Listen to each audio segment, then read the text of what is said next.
You're on? Good evening, everybody. I'm Luis Bueno. I'm a professor of archaeology in Maryland.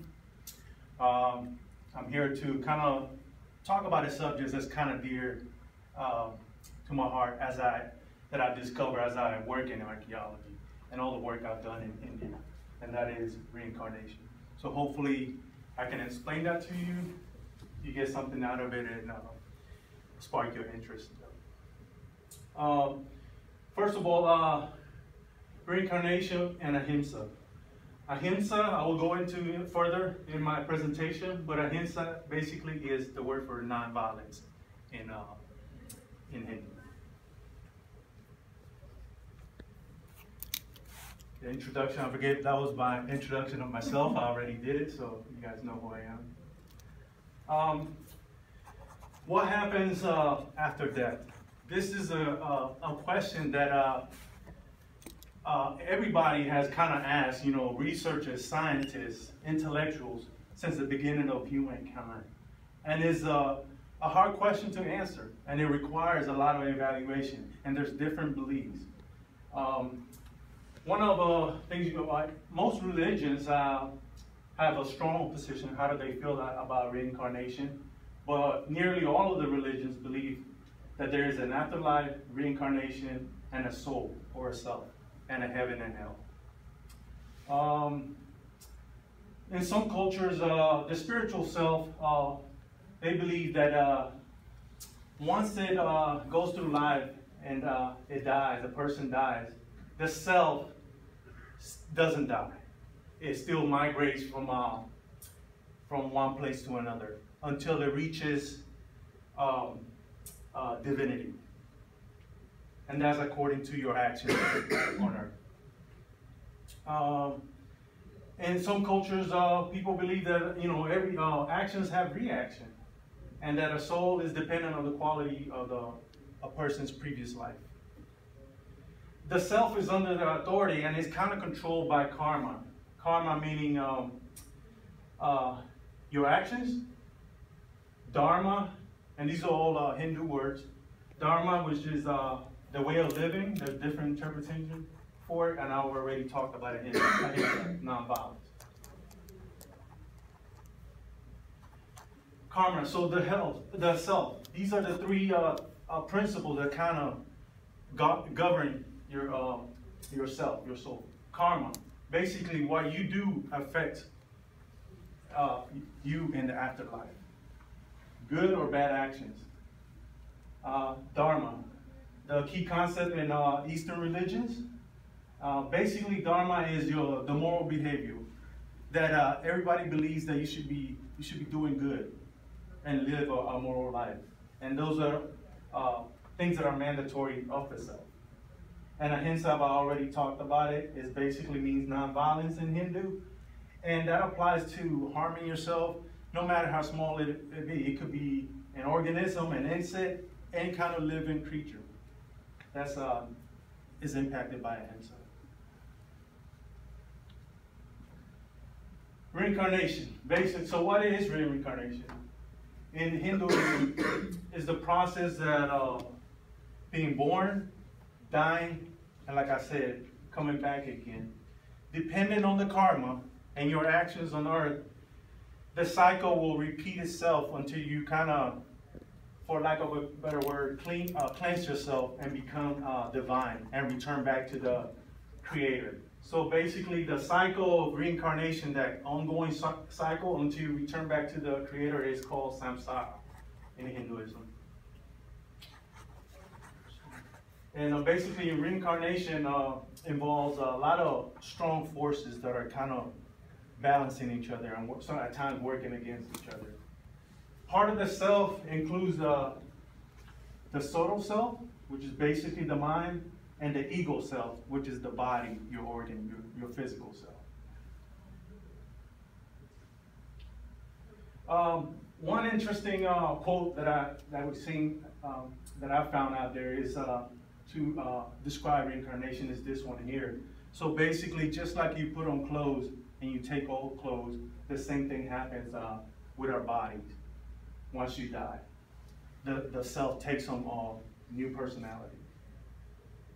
The Bhagavad Gita basically is a spiritual poem that was orally presented, and then it was written down right at about 400 BC. But it basically describes how an individual should live and the different path that they can take to achieve divinity. And every person, of course, is subject to the law of karma, your actions on earth. I had, in my studies, I had the pleasure of kind of visiting some of the temples, specifically some of the ones in the Washington area in Maryland. One of the ones that sticks out, I sat down with the head priest at the Washington Cali Temple in Burtonsville, Maryland. Basically, he described karma as yourself. Say you had a ball, and your actions, either whether they're good or bad, you throw that ball against the wall. Well, what's that ball gonna do? It's gonna bounce back. So that's the thought behind it. For karma, whatever you do, whatever you put out, comes back to you, and that is either going to be immediate or it could be it could take some time. The world as we know it, he kind of every time I talk to him, he explains how this world is almost like an illusion. The self kind of is attaches itself, but is kind of ignorant of what's going on. So, interesting way that he had of explaining it to me is like, right now, this interview I'm giving you might have already happened already, depending on who's looking at it and how you're looking at it. And then one interesting fact that he always brought up is people do not go through the world alone. There's always that supporting cast. Same thing with the soul. There's always that support group to take you along and teach you help you learn lessons throughout life.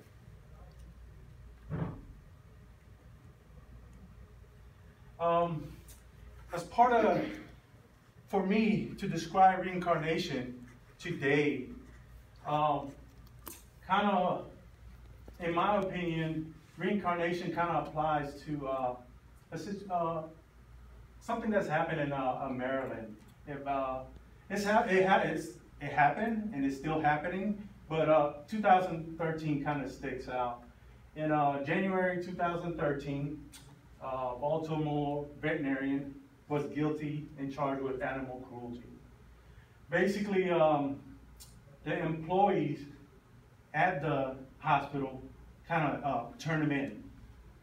Basically, the veterinarian felt that he was a good person, but he was still doing bad. So really, it kind of goes back to that self, that inner self, the ignorant self, the subtle self, that is kind of, he doesn't know exactly his identity and about the past experiences. Another incident that happened in Maryland was 4 cases back in May of 2013. There was within a week, there was different animals that were abused. One was thrown out of a car, one was found in a warehouse with chemical burns on it, one was found cut open and it died. All those are actions. Think back about what I spoke about, that throwing of the ball. These people right here is almost like that karma. They're kind of, you have to think, are they stuck on that cycle of samsara according to their actions? And then Baltimore, they kind of moved forward. They kind of established animal cruelty unit within the police. Really, if we think about that reincarnation, as I stated before, if we look at it from the lens of the Hindu belief, I mean, we have that supporting cast. Are they there to kind of teach us the right way when there's those animal abuse, when that animal abuse is going on? And then all these incidents that we kind of seen, it kind of goes back against the violations against the self, karma, dharma, and ahimsa.